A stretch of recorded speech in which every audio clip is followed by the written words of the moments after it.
We now call to order the March 4th, 2020 meeting of the Gary Common Council. We'll begin with prayer, followed by the Pledge of Allegiance. We're honored to have Pastor Dyke Lee Sr. of the First Tabernacle Baptist Church to lead us in prayer. All who can, please stand.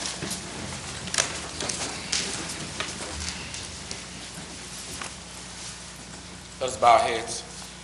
Gracious God, our Father, Lord, we thank you for your grace and your mercy and your love.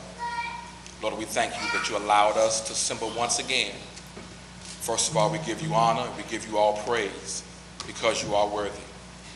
Father, we pray right now a special blessing, a special anointing upon the council members, that you guide them with wisdom and knowledge, that you give them the unity, the clarity of mind, the articulation of heart, that they be receptive, Lord, to your will and to your ways. And we as a people, Father, give us the heart that we need as a city to continue to move your vision, your plan forward, that ultimately our people may be edified and that you may be glorified. We thank you, Father, for this chance. We thank you for this opportunity that you graced us with. In Jesus' name we pray. Amen. Amen. Pledge allegiance to the flag of the United States of America and to the republic for which it stands, one nation, under God, indivisible, with liberty and justice for all. I want to thank Pastor Lee for leading us in prayer and certainly welcome all of you to our meeting, as well as those who are watching on Facebook Live, as well as via TV and radio. We certainly wish everyone a very reflective and thoughtful and happy Women's History Month for the month of March, and we salute our council women for their leadership and their service. It is also Disability Awareness Month, and we certainly always want to do our best to be conscientious of those in our community who have certain disabilities. Roll call, Madam Clerk. Councilwoman Atkins. Here. Councilman Brewer. Here. Councilwoman Brown. Present. Councilwoman Caldwell. Here. Councilman Godwin. Present. Councilman Lay. Here. Councilman Weatherspoon. Here. Councilman Williams. Here. And President Brown. Mr. President, there are 8 present, 1 absent. With 8 members present and 1 absent, we have a quorum to conduct the business of the Gary Common Council. Council members, before you are the minutes of the February 18th, 2020 Gary Common Council meeting. Is there a motion to accept said minutes? Mr. President, I move that the minutes from that previous meeting be adopted. Second. It's been moved and properly seconded. Any question or discussion? Seeing and hearing none, roll call, Madam Clerk. Councilwoman Atkins. Yes. Councilman Brewer. Yes. Councilwoman Brown. Yes. Councilwoman Caldwell. Yes. Councilman Lay. Yes. Councilman Weatherspoon. Yes. Councilman Williams. Yes. And President Godwin. Yes. Mr. President, the vote is 8-0. With a vote of 8-0, the minutes of the February 18th, 2020 Gary Common Council meeting are accepted. Assignment of council pending ordinances and resolutions on first reading. CPO 2020-15, an ordinance authorizing the city to make a temporary interfund loan to the Fire Pension Fund and Police Pension Fund, sponsored by Mayor Jerome A. Prince, City of Gary, Angela Hayes, City Controller. Finance. CPO 2020-16, an ordinance amending the budget for Lake County Fetal Infant Mortality Review Grant, sponsored by Mayor Jerome A. Prince, City of Gary, Angela Hayes, City Controller, Reese Radney, Northwest Healthy Start. Finance. Mr. President, ends assignment of pending ordinances and resolutions. Thank you, Madam Clerk. Reporting out. Councilwoman Brown is recognized. Finance Committee has before it CPO 2020-15. For the record, I approve this ordinance for reporting out to the council. Councilwoman Caldwell. Yes. And Councilman. Yes. Mr. President, a majority of the Finance Committee has approved CPO 2020-15 for reporting out to the council. Finance Committee has reported CPO 2020-16. For the record, I approve this ordinance for reporting out to the council. Councilwoman Caldwell. Yes. And Councilman Godwin. Yes. Mr. President, majority of the Finance Committee has approved CPO 2020-16 for reporting out to the council. Thank you. Mr. President, Councilwoman Brown? the Finance Committee would like to report out CPO 2020-15 and 2020-16. Thank you, Councilwoman. At this time, we will have our special and select. I will begin with Councilwoman Atkins Okay. has a presentation. Okay, if it's okay, I'll do the announcements first. Sure. And then okay. Thank you, President. Just a few announcements for 4th District. Our upcoming community forum will be on Thursday, March the 19th at 6 p.m. The location of this meeting will be at the YWCA, which is 150 West 15th Avenue. The special guests for the meetings will be Senator Eddie Melton, as well as our more recently instated Gary Health Commissioner, Dr. Roland Walker. So as President alluded to earlier in the meeting, a couple of awareness months. One that you missed, Mr. President, is actually Colon Cancer Awareness Month for the month of March as well.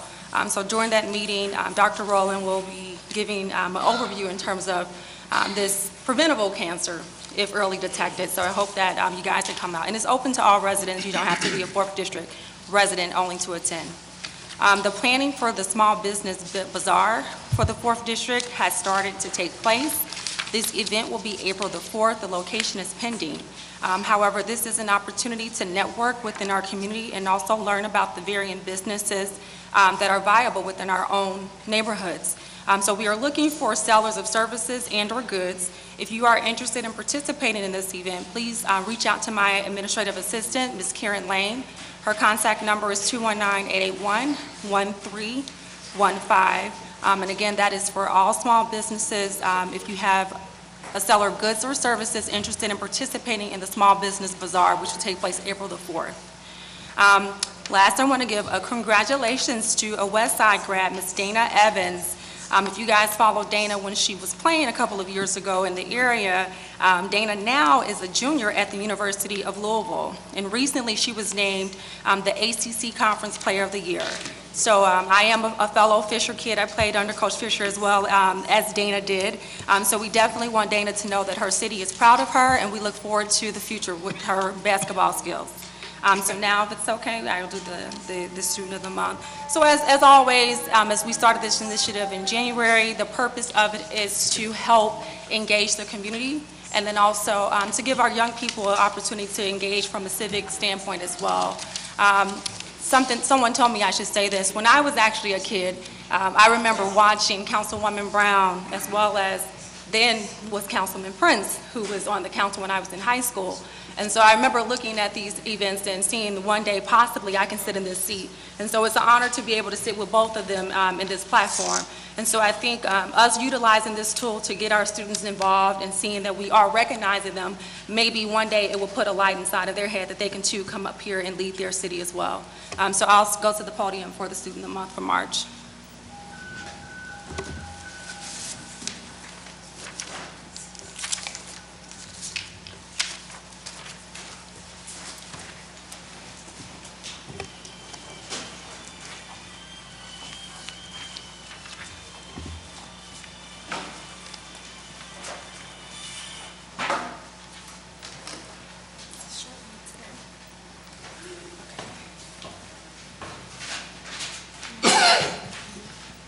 So I always start off with thanking the women of the council, Councilwoman Mary Brown, as well as Councilwoman Linda Barnes-Cotwell for supporting this initiative and also donating to this cause. So this is a joint effort between us three. Okay, so the Student of the Month for the month of March is Alana Johnson. Is Alana here? Come on, baby girl.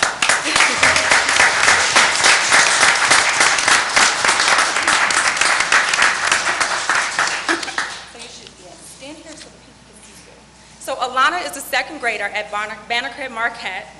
Her favorite color is purple. I definitely think that we might be.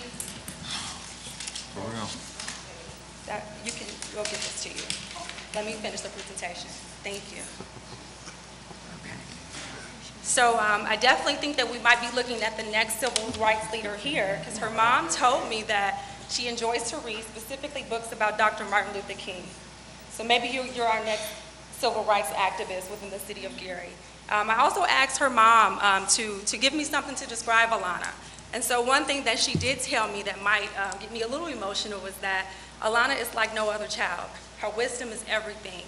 Alana mom has actually recently went through a battle of cancer herself. And so she said that Alana was the reason she had the strength to fight.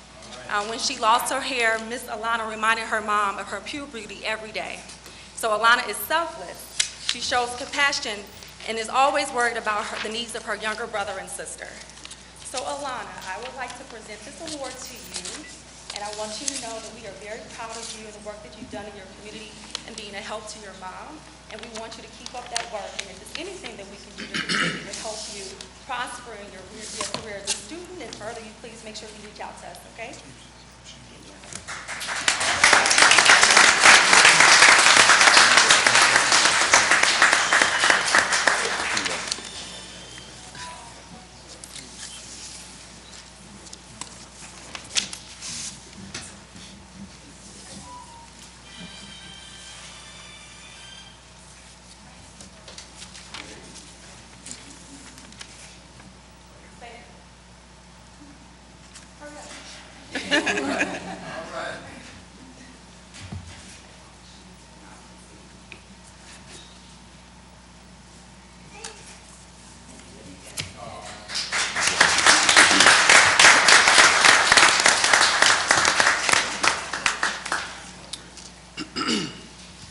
Thank you, Councilwoman Atkins. Thank you. At this point, we will have a special presentation by Mr. Stanley Still of the Gary Fire Department, the EMT.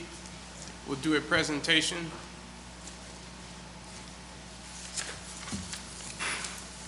Also want to recognize the Fire Chief, Chief Sean O'Donnell. Thank you for being here today.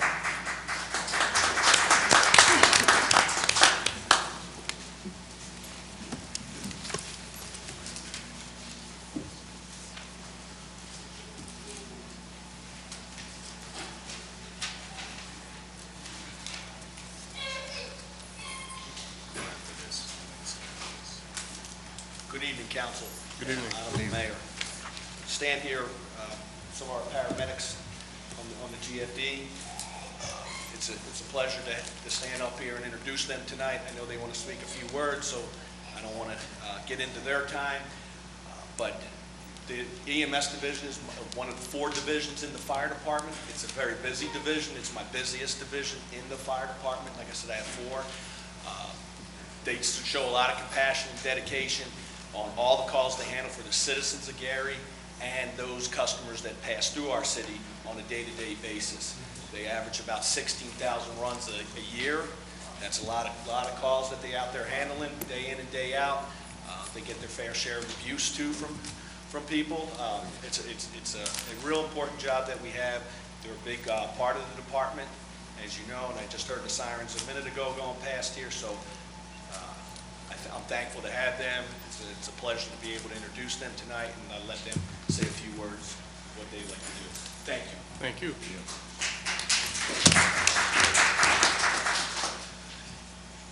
Thank you, Chief O'Donnell, to our mayor, to our council. Hello, my name is Stanley Steele, and I'm a 26-year veteran of the Gary Fire Department EMS Division. I currently hold the rank of Chief Medic that supervises the department's 3rd turn ambulance crews. Standing here with me are 14 of the most courageous, non-sworn paramedics of the Gary Fire Department that serve the citizens of Gary and are the highest level trained personnel in paramedicine. These 15 paramedics that stand before you are nationally registered and licensed by the state of Indiana. Our non-sworn paramedics are spread about between Gary Fire Department's 3 divisions and are partnered with Gary Firefighter EMTs on 4 of 5 city ambulances.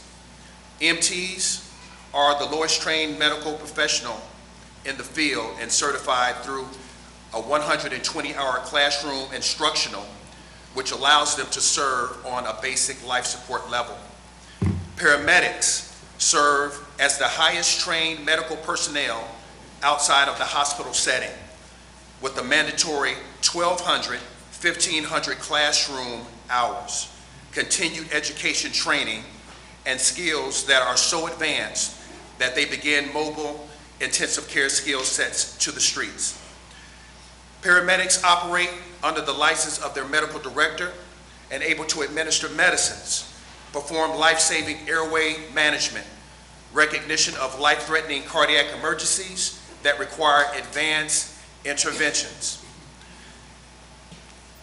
Gary EMS was started May 1st, 1972, when Gary Fire Department took over transporting patients to the hospital from the local funeral homes, which used Hertz cars as ambulances.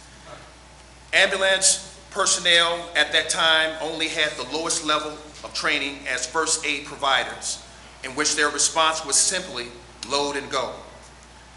The first EMT program was started in 1974 by Dr. David Ross at Indiana University Northwest in Gary, Indiana. The early EMT class was only 30 hours, and when finished, a state certification was issued. It was then, in 1974, Gary Fire Department displayed its first Dodge van ambulance that was assigned to Station 1's downtown firehouse location. In 1977, Dr. David Ross took it a step further and implemented the Paramedics Mobile Intensive Care Paramedic Program that was sponsored through Methodist Hospitals Incorporated. It was then for Gary firemen, Milt Jackson, Bernard Henderson, Sam Morgan, and Richard Spitz took the challenge of upgrading their skills by taking the paramedic class and successfully completed it. In 1978 through 1979, there was little interest in additional firemen becoming EMTs or paramedics, and subsequently ran into a shortage of EMS workers. It was then a decision was made to hire non-sworn medics to the EMS division. In January of 1980, 4 African-American women, Mary Smith, the late Geraldine Grayson, the late Louise Anderson, and Paulette McMiller, enrolled in the EMT program at Indiana University Northwest in Gary, and were hired by the City of Gary Fire Department's EMS division. These 4 individuals were paid employees of the city and received on-the-job training until they were proficient in their skills. This undoubtedly became the normal standard of hiring within the Gary Fire Department's EMS division.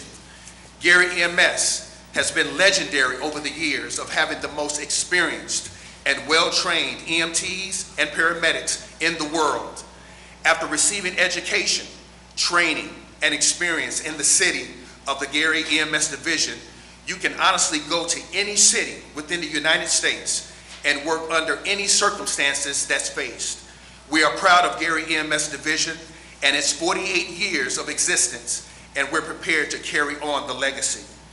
The next speaking voice that you will hear that will be that of Gary EMS division paramedic Scott Marshall and EMS training officer Tia Thompson, in that order. Thank you.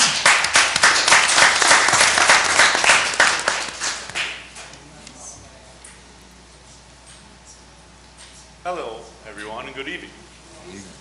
My name is Scott Marshall. I'm a nationally certified paramedic who's been privileged to work for the City of Gary, Indiana for the past 5 years, doing EMS altogether now for the past 15 years.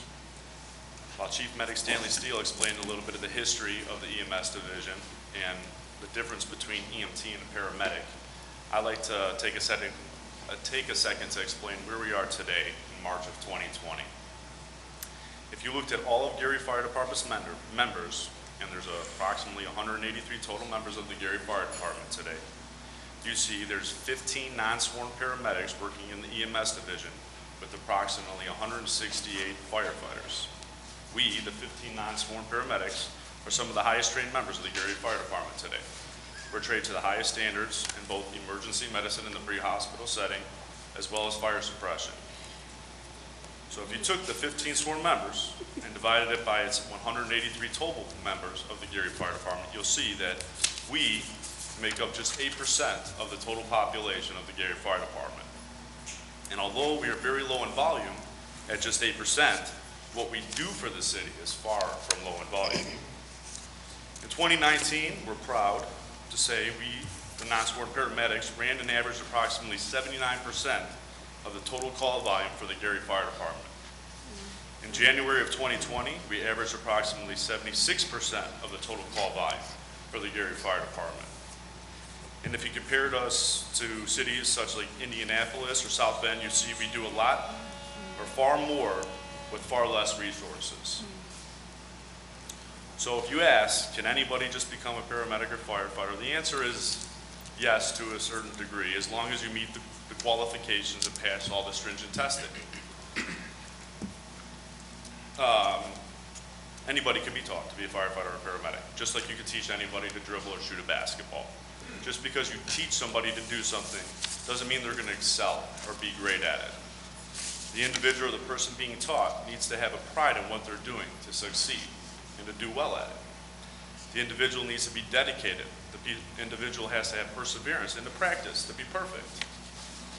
Do you think Michael Jordan became the best basketball player just being taught to play the sport?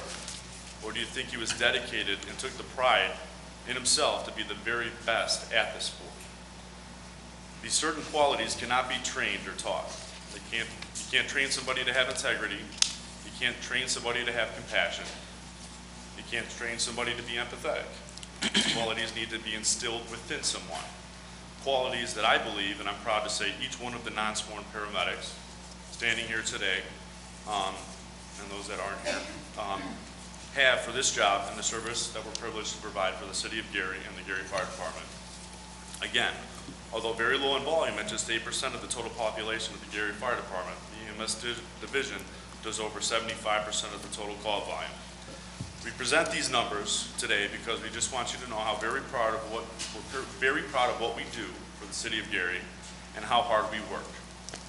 At this time, I'd like to introduce EMS Training Officer Tia Thompson.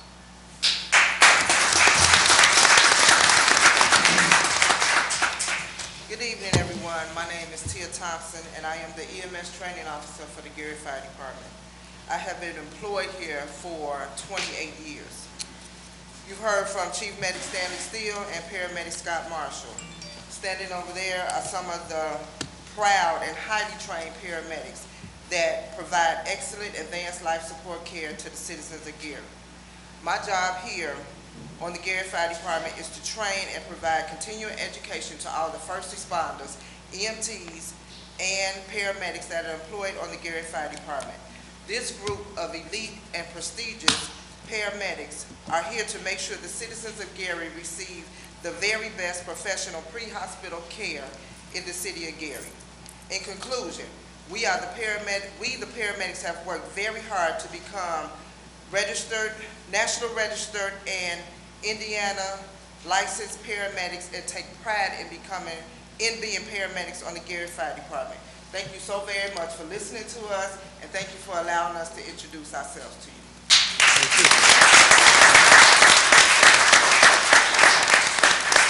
Certainly want to salute all of our men and women in uniform who work with and for the Gary Fire Department on all of our behalf. And so we thank you for your service and thank you for educating us about the work that you're doing in this community. Let's give them another round of applause.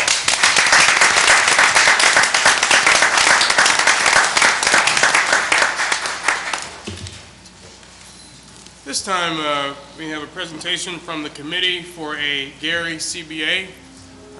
Ms. Carolyn McCready of the 1st District will lead that.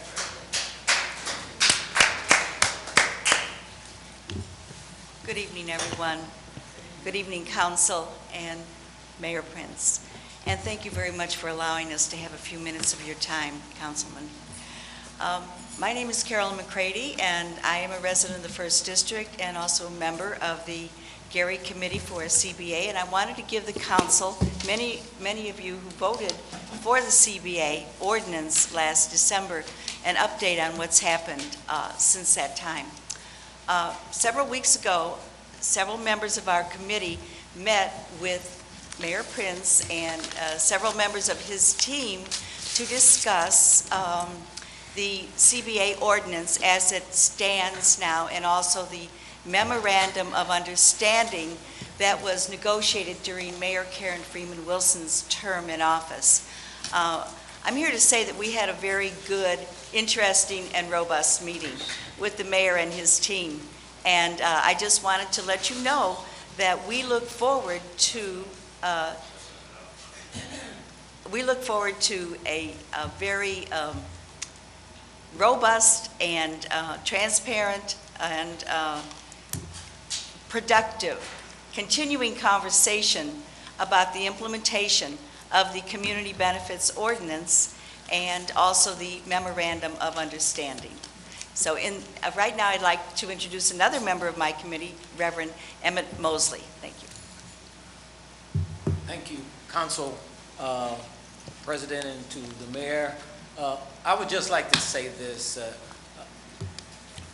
The casino project and all coming projects in the City of Gary are so important and vital to the people of this city.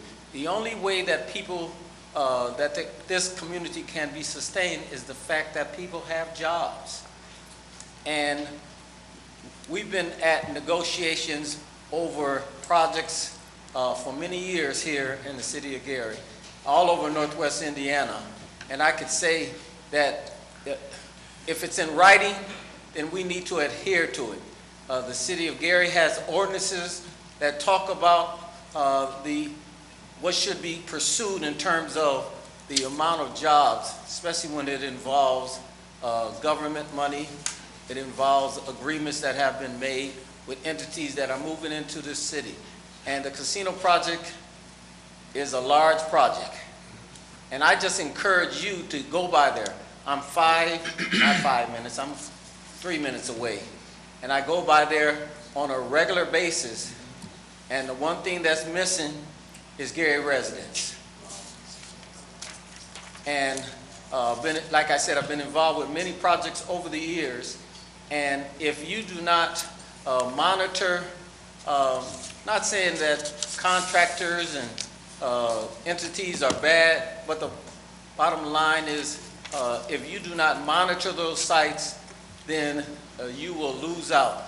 It'll be built, but your residents won't build it. There will be benefits, because there's going to be millions and millions of benefits. But it is so important that you don't take it lightly, that you don't let it slide and say they'll get it right. No, they got to get it right in the beginning.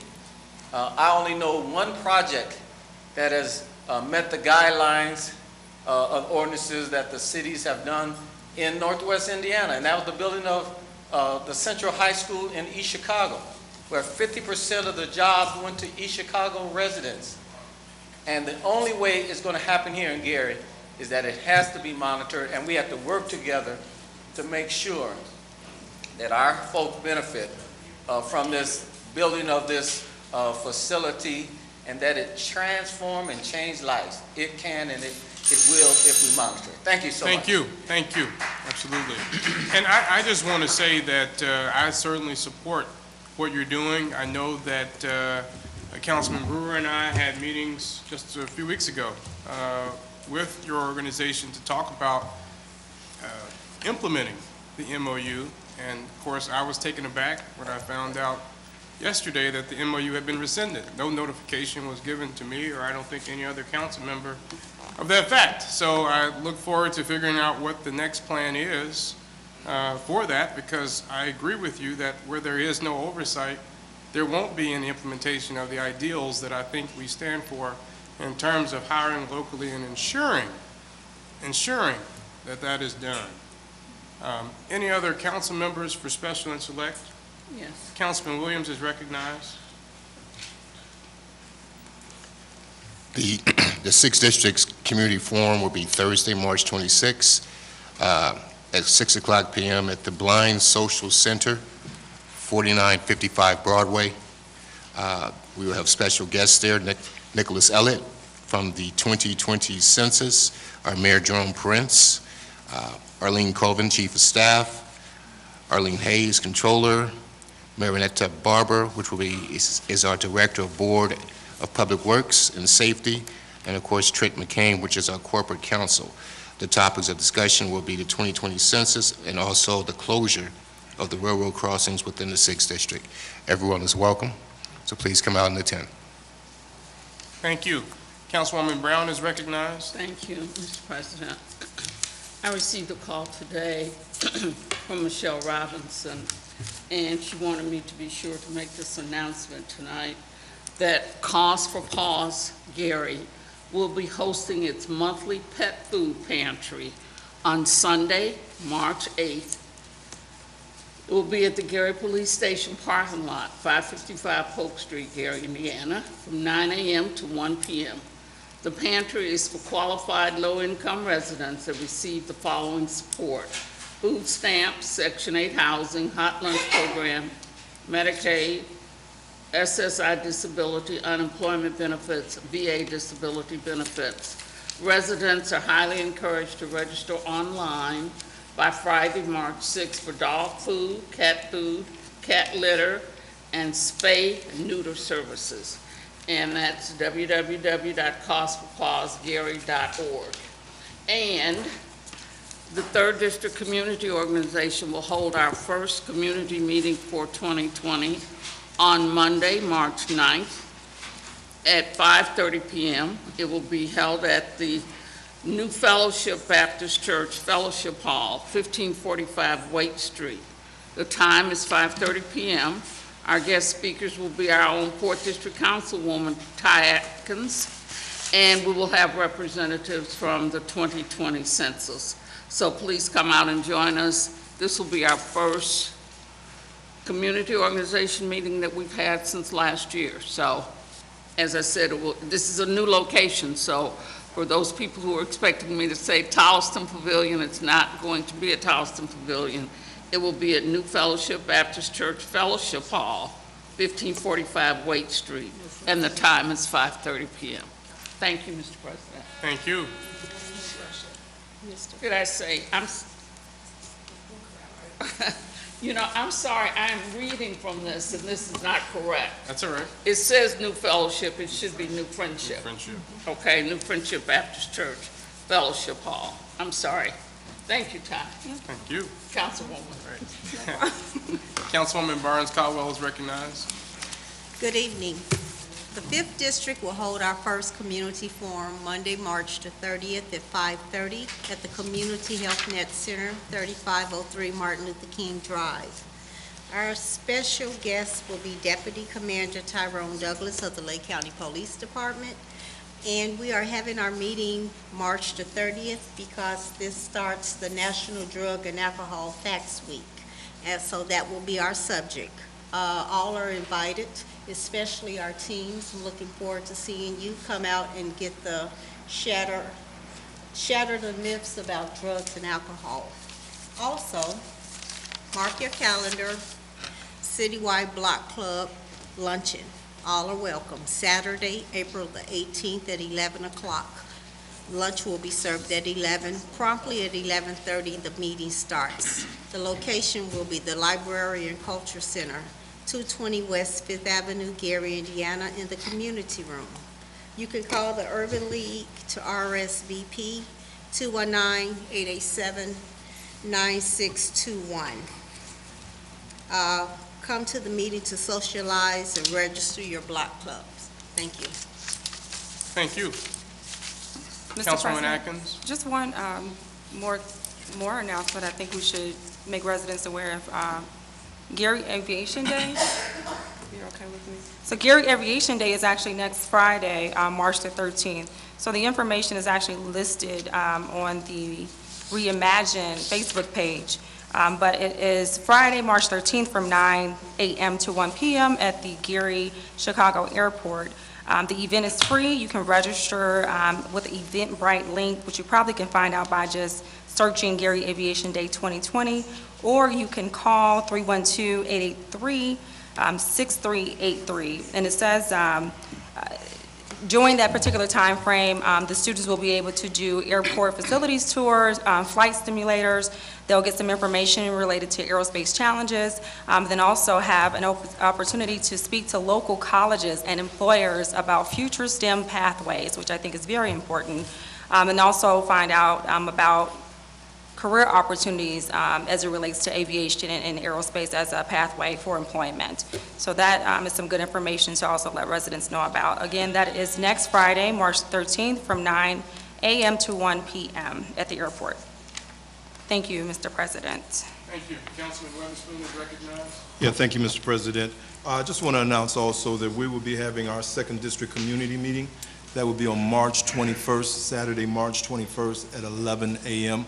That meeting will be held at the Brunswick Community Center. Our special guest during that time period will be Ms. Ola Morris of the Urban League and, of course, over the Association of Block Clubs.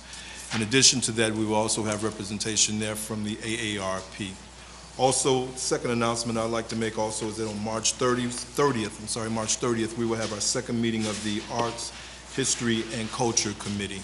So again, if you all want to come on out, please do. Everyone's invited. Thank you. Thank you. Councilman Brewer is recognized. Thank you, Mr. President, and thank everyone for coming out this evening. I had a presentation that I want to have done tonight to speak for the coronavirus that's going around, and targeting the Gary Airport, because you all know we do have international flights that do come into the Gary Airport, but our director is not able to be here tonight. So what I will ask at the next council meeting, if we can have the director from the Gary Airport to be here, and also I say our health commissioner is here tonight, but if you can be here next council meeting and do a full presentation on the precautions that we need to take with the coronavirus. We see that this virus is continuing to expand in different cities, and deaths have been occurring locally, won't say locally here, but locally inside the United States.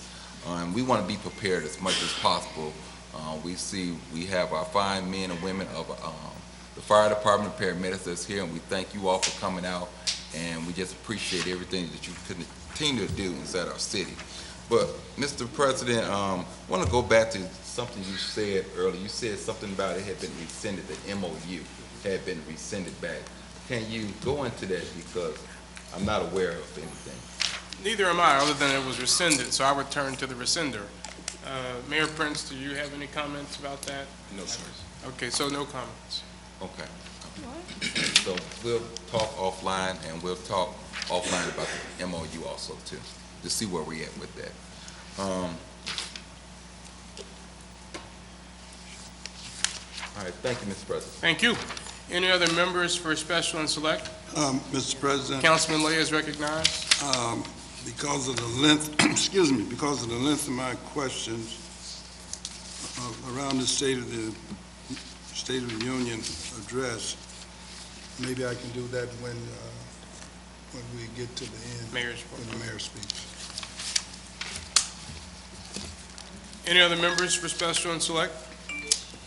I will just say, again, the March 24th First District Community Meeting will be at St. Mary of the Lake. It will include a nonprofit vendor fair, so we're asking all the nonprofit organizations, especially within the First District, but organizations citywide who want to advertise what they do and to get new members. We want to kind of make sure we have intergenerational diversity and geographic diversity. And we have so many great nonprofits within the First District and beyond the First District. And so there will be an opportunity for folks to briefly describe their organization and set up a table. Of course, call the Common Council office to RSVP. Again, that is Tuesday, March 24th at 6:30 p.m. at St. Mary of the Lake. And while I'm talking about St. Mary of the Lake, I want to tip my hat off to them on a very well-run annual fish fry that they had last Friday. I know I was there, and Councilman Brewer came, and perhaps others, but it's also always a wonderful event in the community. Hundreds literally come, and it's a great fundraiser for one of our great communities of faith in the First District and in the city. Any others for special and select? One last. Councilman Brewer? I want to also thank the National Council of Negro Women Incorporated. They celebrate their 25th annual Heritage Gala just this past Saturday. It was an honor to be there with them also. You was there, Mr. President, also, but I want to recognize them also. Thank you. Absolutely, and I echo that. Seeing no one else for special and select, council pending ordinances and resolutions on third and final reading. CPO 2020-11, an ordinance of the Common Council of the City of Gary, Indiana, adopting the 2019 Lake County, Indiana Multi-Hazard Mitigation Plan Update, sponsored by Planning Commission. Councilman Brewer is recognized. Move for passage on third and final. It's been moved. Is there a second? Second. It's been moved and properly second. Overview. May be done by the Chief of Staff, I believe.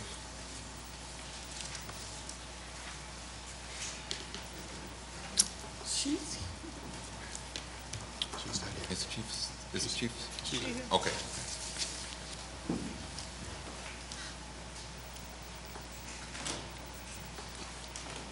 Council members, we're asking for adoption of the 2019 Lake County Multi-Hazard Mitigation Plan. The Plan Commission has reviewed this document. This is something that comes out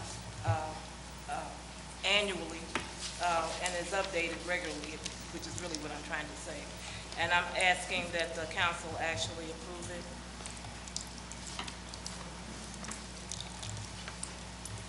Any other questions for Attorney Colvin?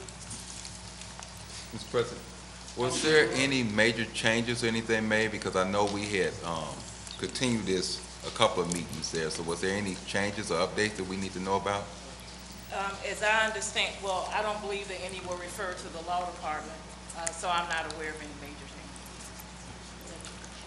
I believe there is going to need to be an amendment to change it from 11 to 15, 2020-15 in lieu of 2020-11. Is that correct? No, I'm not aware of that. I'm not sure. Council, I'm sorry, Corporation Council.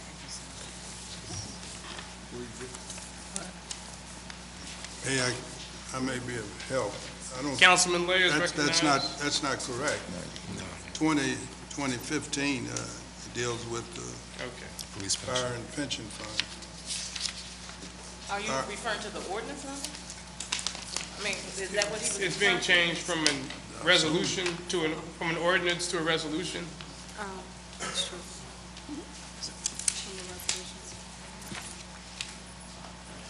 Are you aware of that? Okay, well, I guess what we will do is just proceed if we need to make corrections later. Okay. The chair of the committee, are you aware of this No. change? Okay. So, proceed. Any questions? Let's get clarification now. You were just saying there'll be an amendment to change this from resolution to ordinance? It seems like no one is aware of it. I'm just getting information, so. There was a, And I would just, because I think we need to be clear on it before we go any further. Is there any time restriction on this at this time? There is a time, if your question is, can you Okay. delay it to get the information? Yes. let me tell you, what I have here is that the law department seeks to amend this resolution on the floor at the next council meeting. It was changed from a resolution to an ordinance in error. We need this to go forward as a resolution instead. With that, I changed the ordinance number 2020-11 back to its original resolution number 2019-15. Let me know if there are any questions. This is from Attorney Jenkins. It will be CPR instead of CPR. So it would be, I'm just reading exactly what I have before me. So it would be CPR 2019-15. So we would need to do an amendment to change it, right? We haven't reassigned that number. CPR 2015, we haven't reassigned that, That was the old number to that. but it's still good. Okay, so is there an amendment to change this matter from an ordinance that is CPO 2020-11 to a resolution that is CPR 2019-15? Or would it be 2020? 2020-15? So the original was 2019. Yes. So we'll be changing it to CPR 2019-15.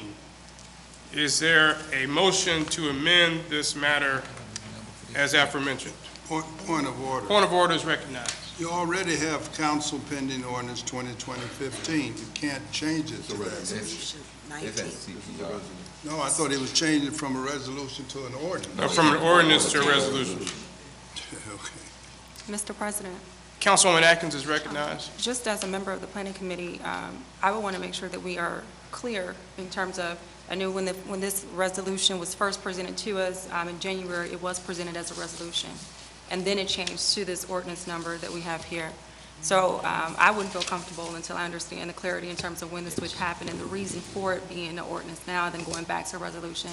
So I would recommend that we take that back to the committee just to make sure that it's clear, and then, if possible. I think the city council attorney wants to comment on the matter. Okay. Again, it was originally submitted as a resolution. It was correctly submitted then as a resolution. I don't know why it was sent as an ordinance. An ordinance is an instrument which has legal binding effect. That was never the intent of this. This was simply to say that we support what the county has already done. So the resolution is the proper format to bring this because it has no binary effect. There was no other reason. I think it was inadvertently changed to an ordinance by mistake. The law department caught that. They sent an email and asked that it be put back to its original form of a resolution. Okay. There was no substantive issues with it, though. Because Just when it was procedure. presented to us, attorney, it was a resolution in That's January. correct. It was originally a resolution. Is there a motion to amend this matter, changing it from CPO 2020-11 to CPR 2019-15? Mr. President, Councilman Brewer is recognized. I'll make a motion that we would change CPO 2020-11 to CPR 2019-15. Is there a second? Second. It's been moved and properly second. Questions or discussion? Roll call, Madam Clerk. Councilwoman Atkins? Yes. Councilman Brewer? Yes. Councilwoman Brown? Yes. Councilwoman Caldwell? Yes. Councilman Lay? Yes. Councilman Weatherspoon? Yes. Councilman Williams? Yes. And President Godwin. Yes. Mr. President, the vote is 8-0. With a vote of 8-0, CPO 2020-11 is changed to its original resolution number of CPR 2019-15. Now I would ask, are there any questions or discussion about the resolution itself? Seeing and hearing none, roll call, Madam Clerk.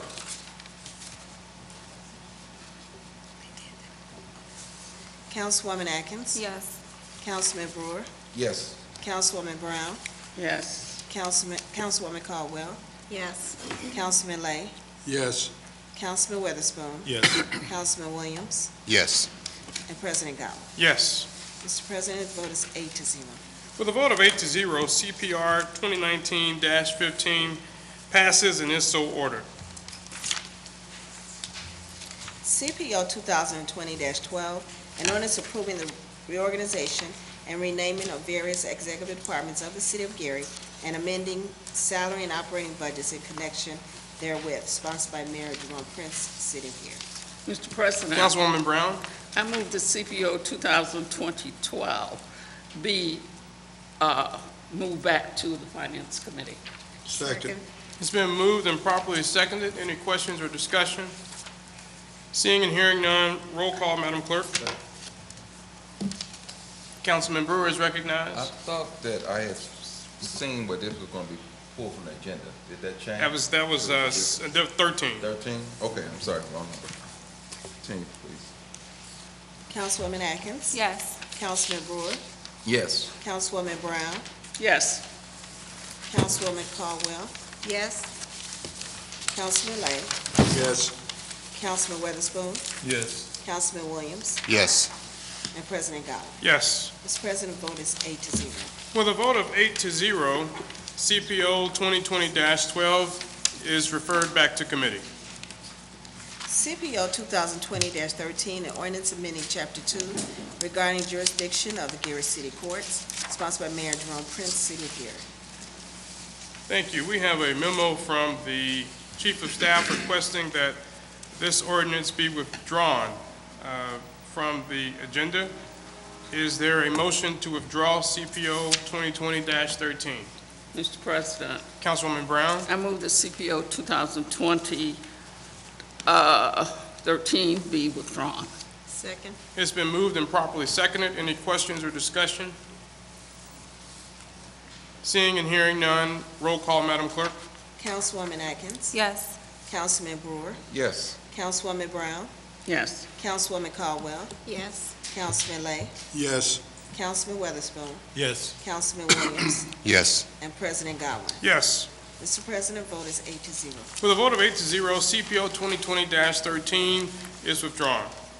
CPO 2020-14, an ordinance appropriating 2020 budgets for the operating expenses of grants, donations, special revenue funds for the City of Gary for the fiscal year beginning January 1st, 2020, ending December 31st, 2020. Sponsored by Mayor Jerome A. Prince, City of Gary, Angela Hayes, City Controller. Councilwoman Brown is recognized. Mr. President, I move for passage of CPO 2020-2014 on third and final reading. Second. It's been moved and seconded. Questions or overview? Mr. President, I Councilwoman move to Brown? amend by substitution, CPO 2020-2014. Second. It's been moved and seconded. Overview.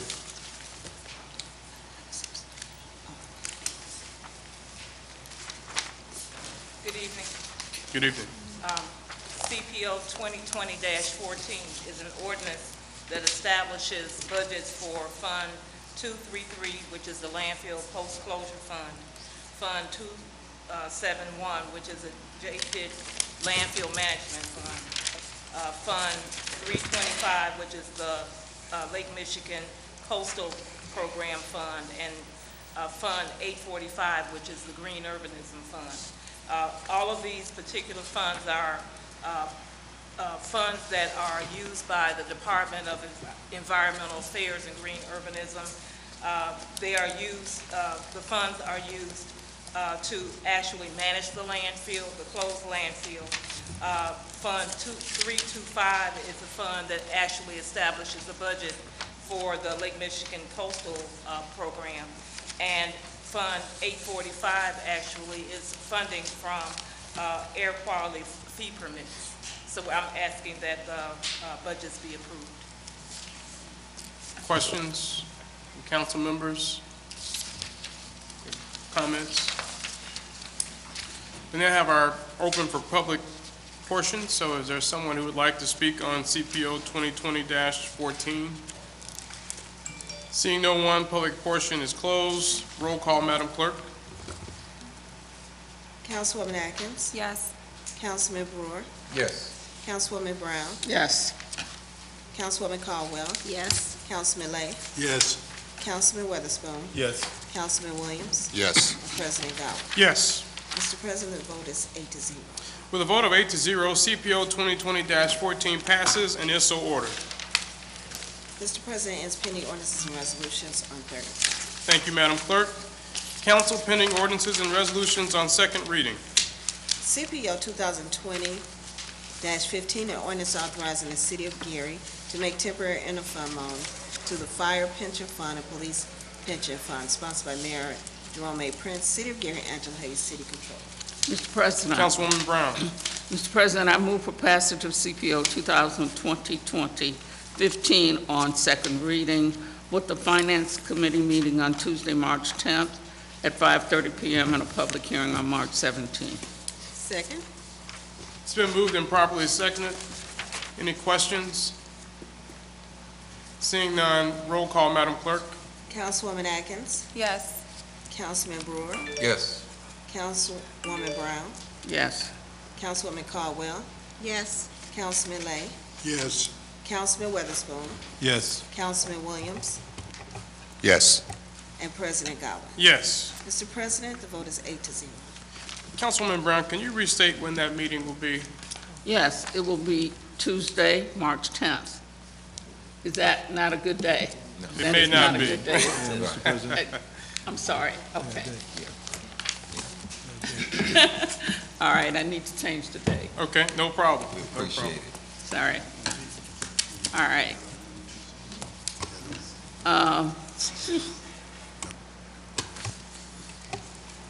I need you to give me a date. The 12th might work. Thursday? So, March March 12th? Yes, Thursday, March that's 12th. perfect. Thank you, sure. Thursday, March 12th at 5:30, and a public hearing on March 17th. Second. It's been moved and properly seconded. Any questions or discussion? Do we need to do what we need to do, another vote on it? Since we changed the date. Yeah. Roll call, Madam Clerk. Councilwoman Atkins, Yes. Councilman Brewer, Yes. Councilwoman Brown, Yes. Councilwoman Caldwell, Yes. Councilman Lay, Yes. Councilman Witherspoon, Yes. Councilman Williams, Yes. and President Godwin. Yes. Mr. President, the vote is 8-0. With a vote of 8-0, CPO 2020-15 passes on second reading with a Finance Committee meeting on Thursday, March 12th at 5:30 p.m. at the Clio Weston Lounge, with a public hearing on March 17th at 6 o'clock p.m. in City Hall. CPO 2020-16, an ordinance amending the budget for Lake County Fetal Infant Mortality Review Grant, sponsored by Mayor Jerome A. Prince, City of Gary, Angela Hayes, City Controller, Reese Radney, Northwest Healthy Start. Mr. President. Councilwoman Brown? I move for passage of CPO 2020-16 on second reading, Finance Committee meeting on Thursday, March 12th at 5:30 p.m. and a public hearing on March 17th. Second. It's been moved and properly seconded. Any questions or discussion? Seeing none, roll call, Madam Clerk. Councilwoman Atkins. Yes. Councilman Brewer, Yes. Councilwoman Brown, Yes. Councilwoman Caldwell, Yes. Councilman Lay, Yes. Councilman Witherspoon, Yes. Councilman Williams, Yes. and President Godwin. Yes. Mr. President, the vote is 8-0. With a vote of 8-0, CPO 2020-16 passes on second reading with a Finance Committee meeting to be held on Thursday, March 12th at 5:30 p.m. in the Clio Weston Lounge, with a public hearing on March 17th at 6 o'clock p.m. in the City Council chamber. Mr. President, ends pending ordinances and resolutions on second reading. Thank you, Madam Clerk. On January 7th, we approved our Gary Common Council committee assignments. That was amended on January 28th. We seek to make an additional amendment to that committee assignment list by making Councilwoman Brown a member of the Personnel Committee. Is there a motion to do the aforementioned? So moved. It's been moved. Is there a Second. second? It's been moved and properly seconded. Any questions or discussion? And I will be clear that we are talking about Councilwoman Mary Brown to be added to the Personnel Committee. Any other questions or discussion? Only thing I would ask, the new sheet that we get, because there have been several changes, it would be dated with today's date, or, yes, with Right. today's date, so that way everyone would know we have a current sheet in front of them. Absolutely, because we now have three floating around. Yes. So, thank you, Councilman Brewer. Point well taken. Any other questions or discussion? Roll call, Madam Clerk. Councilwoman Atkins, Yes. Councilman Brewer, Yes. Councilwoman Brown, Yes. Councilwoman Caldwell, Yes. Councilman Lay, Yes.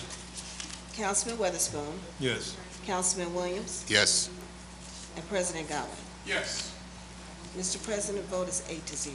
With a vote of 8-0, Councilwoman Mary Brown is added to the Gary Common Council Personnel Committee. This time, we acknowledge the presence of our mayor. Mayor Jerome Prince will now give the mayor's report. Thank you, Mr. Chair. Before I do, I would like Chief of Staff to make some brief comments on the 2020 census, please. Thank you, council members. I come to you now on behalf of the Gary Complete Count 2020 Census Committee. I'd like to encourage everyone to participate in the 2020 census. The public will begin receiving invitations to complete the census on March 12th. These invitations will go out nationwide on a staggered basis from March 12th through March 20th. The actual physical house-to-house count begins on March 29th, and Census Day itself is April 1st. You can complete the census online, by phone, or by mail. It's easy to do, and if you need any assistance, you can contact the Northwest Indiana Urban League and many other agencies that are working on this project. There are also a number of census events that will be taking place on Census Day, April 1st, as well as in between now and then, and anyone there can help you as well. You might ask, why is the census important? Census data is used to distribute federal funds in many instances, funds for transportation projects, housing, social services, and even economic development projects are distributed based on census data.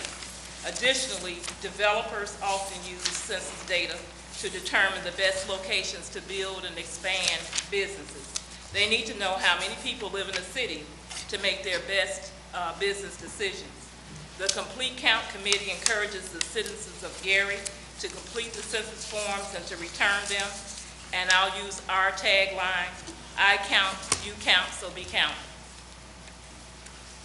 Thank you. Thank you, Chief of Staff. Thank you, members of the council and members of the general public. This is the part of the meeting that we've all come to like. And so I'll start off saying that as a former member of the council, I certainly respect the processes. I understand them. And to that end, I appreciate the fact that the council wants to look at the restructuring ordinance a little bit closer. I certainly will be present, as well as the Chief of Staff and any members that this body deems necessary to be there to explain it. But I want to point out a couple of important or salient points, and that is at the core of this reorganization plan that we submitted is this administration's attempt to deliver an efficient, effective, and accountable government. And to that end, we are committed to doing just that. The changes that we've submitted certainly are bold and some of them courageous, but I also want to point out that each of them are revenue neutral, and certainly this council understands what that means, and as well as the general public. But I think it's important to point out that the reorganization plan that we set forth does not cost this city one additional dime. It's simply an attempt to deliver what we consider to be the most effective and efficient government necessary. Secondly, over the last couple of weeks, I've had several discussions with our newly appointed health commissioner, Dr. Walker, specifically around the subject of coronavirus. The reason we haven't said anything up until this point is because we were largely on a fact-finding mission, and because of the magnitude and the severity of this particular virus, it's important that we get it right. A, so that we don't disseminate misinformation, but also as not to cause panic in the community. And to that extent, I am confident that today, and Dr. Walker is here, and I'm prepared to give a few comments also, but I'm prepared to suggest that we are satisfied with the work that we've done up to this point.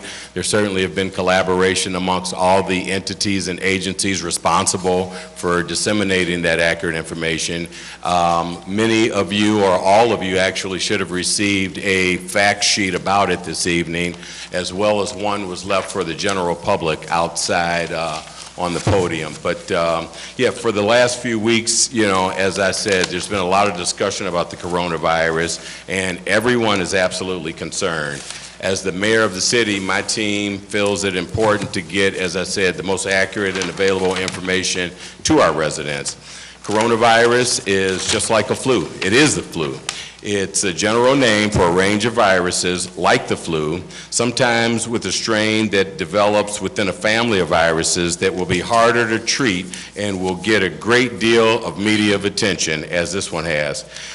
My team has prepared a brief, easy-to-use handout, as I suggested, and we left it for all of you as well as the council members.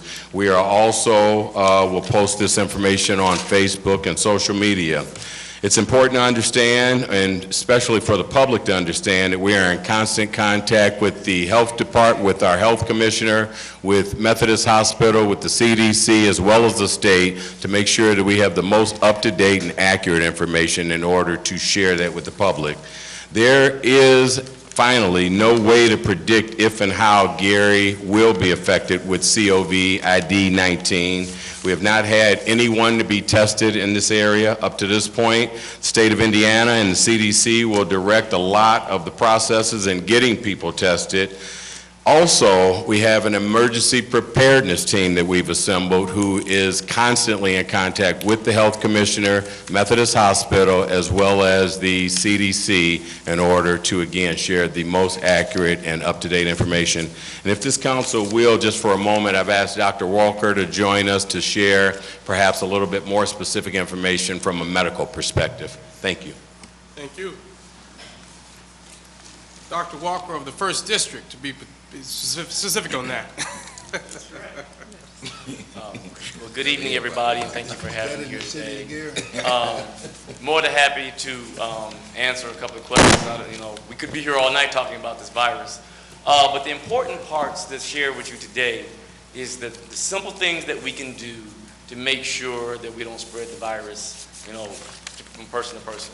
One, understanding how it's transmitted, and to our understanding right now is close personal contact, water droplets. So when we say close personal contact, we're talking about 6 feet of contact for 1 to 2 minutes.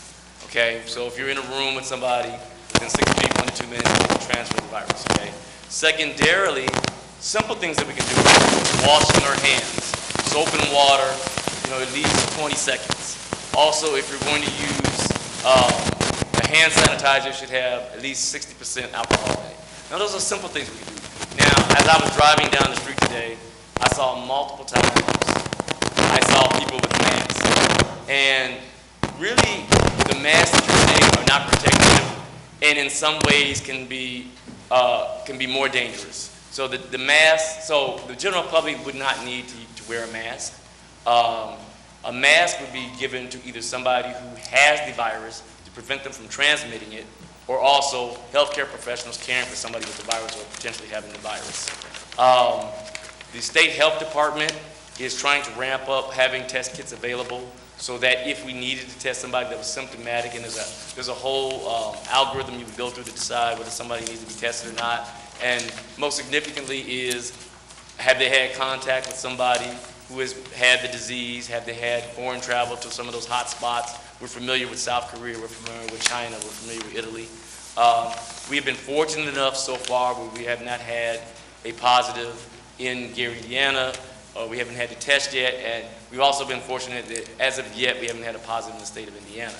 However, knowing that we are close to a center like Chicago, we know that we have some positives that are nearby, so we're being diligent in terms of making sure that we're ready for anything that can come our way. Thank you, Dr. Walker.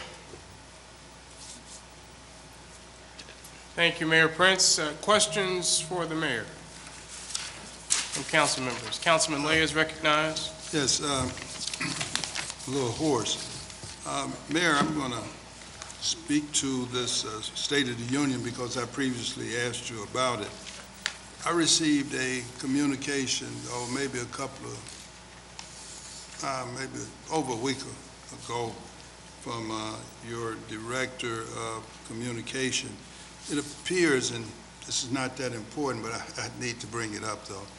He appears to have redesigned the letterhead of the city. As a matter of fact, his name is the largest thing on this document. You have to read it very carefully to see that it's the Department of Communication.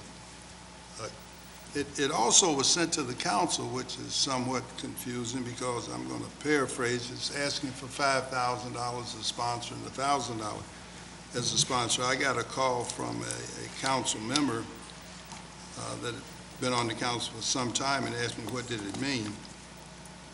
I felt it was sent to us by mistake. I believe I can speak for the whole council. We're not about to buy a table for $5,000 or $1,000. What I did was to call the chief of staff, and she indicated verbally that a table would be made available for the council at the fair on the 27th. We have never received anything in writing. I didn't ask her to give me anything in writing either. But it seems to me it's a breach of protocol to send the council a document like this. But let me tell you what I find most disturbing. If you go to what I'm going to call the flyer, and you look at the very bottom paragraph, or right, it says checks must be payable to the City of Gary, State of the City, mail check to the City of Gary Communication Department, 401 Broadway, Suite 102. Now, I'm not sure who these checks belong to, but if they're made out to the City of Gary, I don't understand why they're not sent to the Comptroller's office. Why would be sent to the Communication Department? I doubt very seriously if anybody in that department is bonded. I would hope that the City Comptroller is bonded. That I do not understand, but if the check is made to the City of Gary, it would have to come there. Now, maybe there's a special account, state of the city that it would go into. But I'm assuming you didn't draw this up, Mayor, but that makes no sense to redirect large sums of money to the communication department. I don't understand what's accomplished by that. And I guess my question goes, whose money is this? Is this the City of Gary's money? So there was one question there, Councilman. Might have been two, but Right, thank you. You expressed that concern from the very onset, and let me just say that that isn't the official notification that's gone out, and to your latter point, it's sponsored by the City of Gary. All proceeds will go into the mayor's donation account. We won't receive anything, and certainly the Director of Communication won't either. So please accept my apologies for the communication that you received, but please know also that, as I stated, that's not the official notification. so it will not go to this communication? No, sir. Oh, okay. That answers. And do we, the council get the table? Yes, sir, of course. If you want us to be there. No, absolutely. Thank you, sir. Well, I think just following up on Councilman Lay's point, there was discussion at the last meeting about the statutory requirements around the state of the city, and I think Councilman Lay and Attorney Williams spoke to that, and I don't know whether it will run in part as a special meeting of the council, or do we need to schedule a special session of the council perhaps before the first meeting in April to do that? I think it was suggested that we should actually open it up as a council meeting by statute, but I don't know where that stands. Well, Councilman Lay is recognized. That won't work. That is the mayor's State of the Union. Let him proceed with that. What we need to do is simply establish a date and a time that's agreeable, give him a date and time, and he comes to the council. Okay. And you need to inquire how much time is needed. Let's assume it's an hour or less. He could do it ahead of a council meeting. We could just simply start the council meeting at 5 and let him do it. That was what my suggestion, we do two things. Gotcha, I misunderstood that. Yeah, not try to combine them, Mr. President? Councilman Brewer? I believe we hit this one point with me sitting here with Mayor Karen Wilson, where it was a charge and the public was not invited to be there, and all of us was there as council members. And I believe we came with a compromise where at a certain point after the dinner, it's still a charge, but at a certain point before the mayor gave her presentation at the time, it was open up to the general public. But the fee was still in place where the ones that came to the dinner part still had to pay the fees. But at a certain point before the mayor got ready to give the formal address, it was open up to the public. So I don't know if that one, because it's kind of redundant, you know, if we're all there and then he's giving it back again to us. But I know it's a matter of giving it to the general public, what Mr. Lay is talking about. Well, the public is going to get it. I think they're going to stream it. That's not the issue here. I'm trying to follow the statute, Indiana 36-4-5-3, in fact, said it's delivered to the legislative body. So again, let it be redundant. We in fact may have questions. Who knows? but let it come here. I doubt that any mayor, going back to Mayor Hatcher, I don't know anything about anyone prior to him, has ever come to the council and followed the statute. And I just thought we would suggest it this time. I don't think there's any sanctions if you don't follow the statute, but I thought we would suggest it. And that way, future mayors will at least attempt to follow the statute. That's all. Mr. Chair. Mayor Prince? So, Mr. Chair, I definitely appreciate all the concern of this body, but I assure you that State of City will be done in full accordance with the law, and to that extent, we will absolutely have a portion where the general public is allowed to participate as well. Thank you. Thank you. I would just say, I think to Councilman Lay's point and to the City Council attorney's, I believe his review of the statute at our last meeting, that what we might invite the mayor to do in order to fulfill the statutory requirements that Councilman Lay raises is to offer the state of the city to the City Council, maybe, if he wants to, at the April 7th meeting, perhaps at 5 o'clock.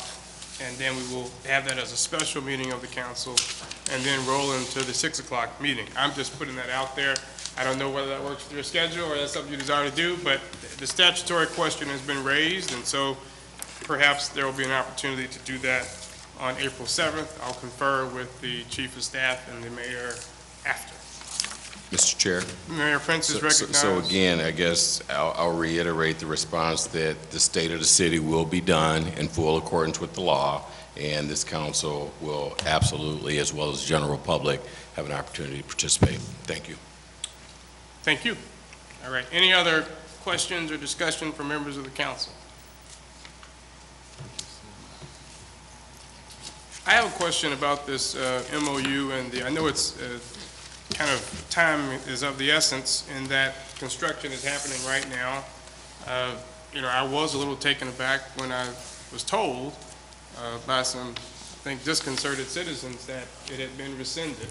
I had not been informed of that, and I know that both myself and Councilman Brewer had been meeting with this group starting last year, talking about these matters.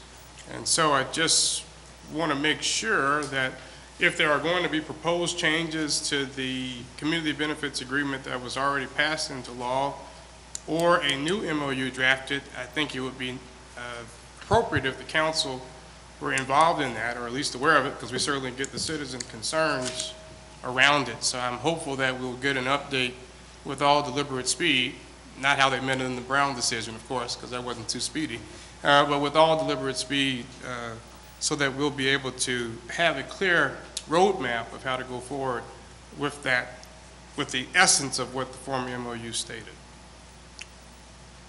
Mr. Chair. The mayor is recognized. Thank you, Mr. Chair. So I'm fairly certain that the persons who shared that information with you about the rescinding of the MOU also shared the healthy conversation that was discussed at that point. And the only comment I'll have on it at this particular point, because it is an ongoing discussion, is that everyone's invited. Thank you. Thank you. Any other questions or discussion from council members? Seeing none, we're now open for public comment. 3 minutes per speaker. There is a list. We ask that everybody remain respectful and. Good afternoon. On the list, we have 6 individuals who would like to speak before the council, and I just want to remind everyone that you each have 3 minutes. The first person up to speak is Michelle Robinson.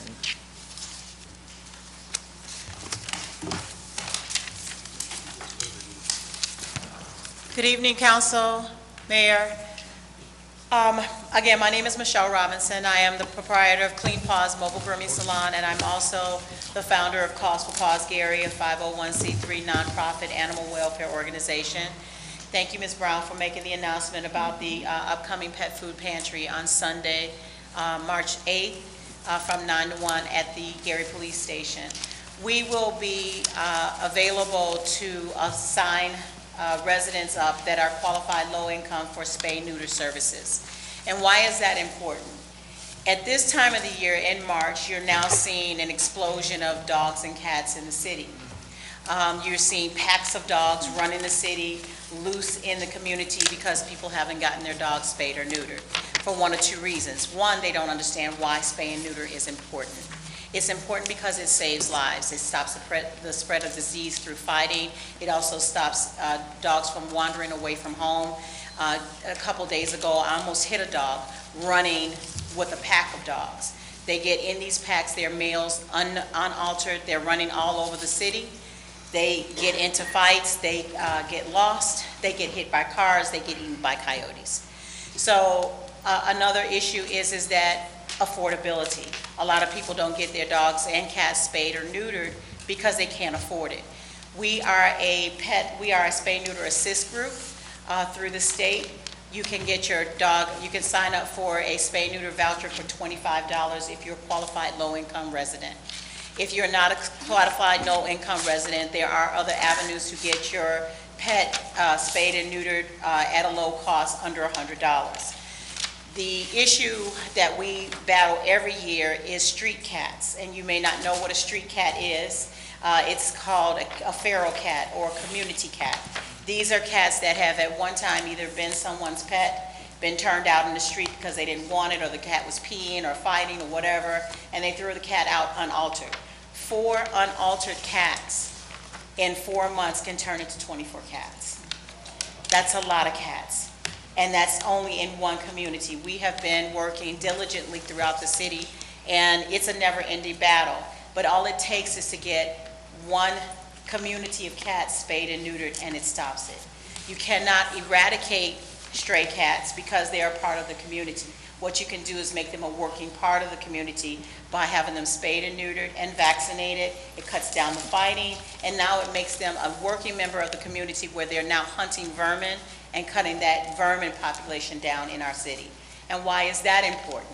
Because vermin carry a bacteria in their urine and their feces called Listeria. And we've all heard of different companies who have had to shut their operation down because of Listeria. It's spread by that. Thank you. Our next speaker is Linda Brown. Good evening. Greetings, everyone, to Honorable Mayor, City Council, and all those seated here today. Initially, I was going to hit on one particular topic, but I'll reach out. I'm just hopeful that we continue the legacy of reimagining Gary and holding department heads accountable. And that is, just simply take the time to return a phone call after multiple attempts. But anyway, with that being said, I just want to share with you and the listening audience, I'm sure all of you are aware of POP, Project Outreach and Prevention with Mike McGee, Dr. McGee, some of you, including attorneys, Trent and others, were at IU recently, and my daughter's a part of that. But for the listening audience, there will be a public safety basketball match, and it will include the players are Northwest Indiana Police, the fire department, students, and for those of you that are not aware of POP, it was an organization started by Dr. McGee, Dr. Rutland, and others, about 8 African Americans, and they're reaching out to lower the number of violence among young people, bullying, and that sort of thing. And they offer a lot of scholarships. On April 4th, 10 o'clock to 3 p.m. at Westside Leadership Academy, POPs will have this basketball match, and it's going to be awesome. It's not just among Gary and firemen and Gary police. They're from all over Northwest Indiana. And it includes a career fair, meet with local colleges. They'll also have trade schools available and armed forces. So let's please come out and support this endeavor. And this makes up primarily, Dr. Rutland and Dr. McGee, local folks, graduated from Gary Public Schools. And it's a worthwhile event. And I just encourage all of you to support it. Don't just send the young people. Parents, come out with your youths. And if you have any information, feel free to call Kim at 219-743-4412. That is all I have, and thank you so very much for the time afforded me. Thank you. Our next speaker is Jim Nowacki. Good evening, Mr. President, members of the council. My name is Jim Nowacki. I live in the 2nd District. And many of you know I walk all over the city. I don't generally have fear walking around in my city. As a matter of fact, I'm quite comfortable. But I'm always a little apprehensive when I'm at the intersection of Broadway and 5th Avenue and Broadway and 4th Avenue. And the reason for that is because the very dangerous traffic on those intersections.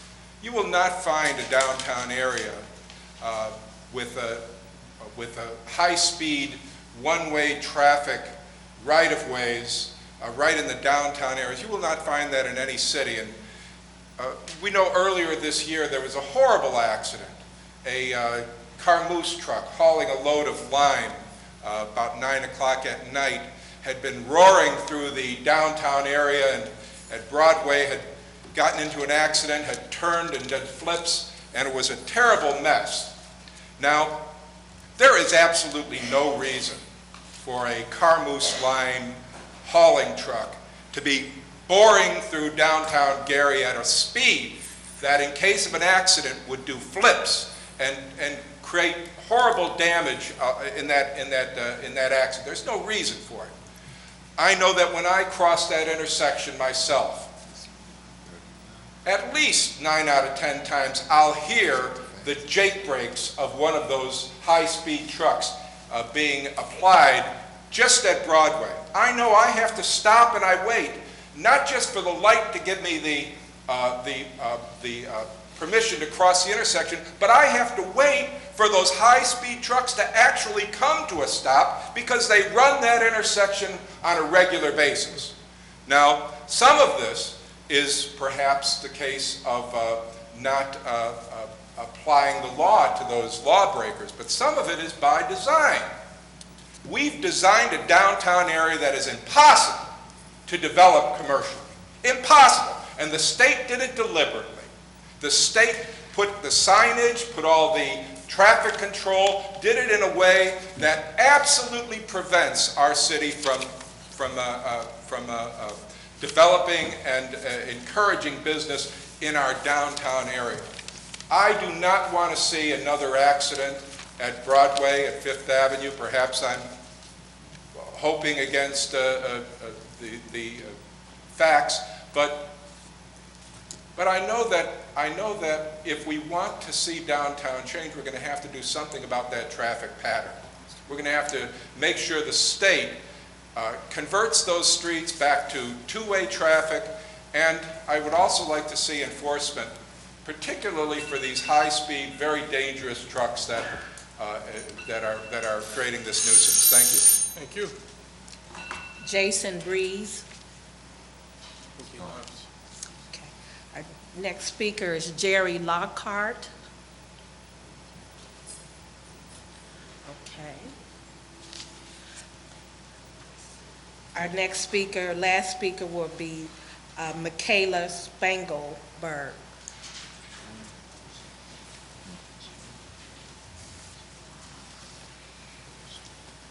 Good evening, everyone. First of all, I'd like to apologize for earlier. When I'm under a lot of stress, I happen to become particularly obtuse, and after a 3-hour ordeal with one of my cars trying to get here, I just was not thinking in that moment. I've already apologized to the young lady, and I apologize to you as well, Councilmember Atkins, and to everybody. I did not mean to cause a distraction.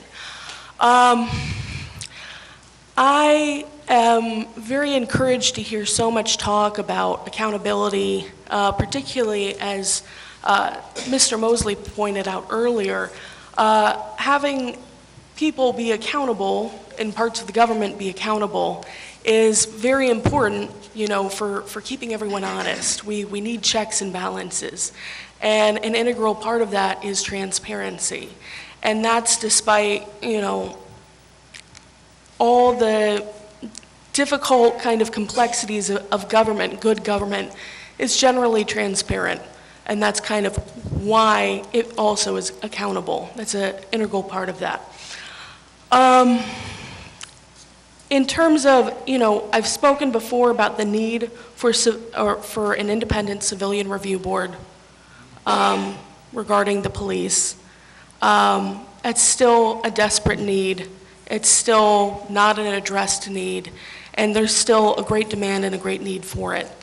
And I think in every area of our government, we need increased transparency and increased accountability to the community. We've had a lot of chaos lately regarding our education system here in Gary. And now we've suddenly been saddled with another emergency manager after the last emergency manager said that he was in it for the long haul and he wasn't going to leave. Not that everyone's terribly sad to see him go, but, replacing, one system that's not working or one individual that's not working with another individual that seems unlikely to work within the same system is not encouraging.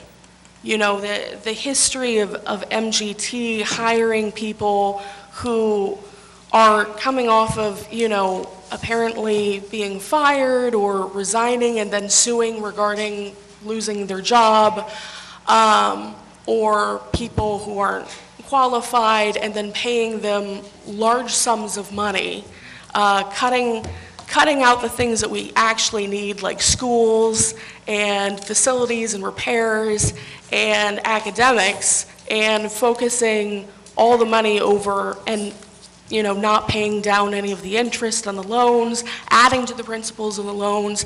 This is the kind of thing that we're seeing routinely. And if we can't coordinate between the community and the government and all our layers of government around what we need to do with education, this is never going to change and it's just going to get worse. Thank you.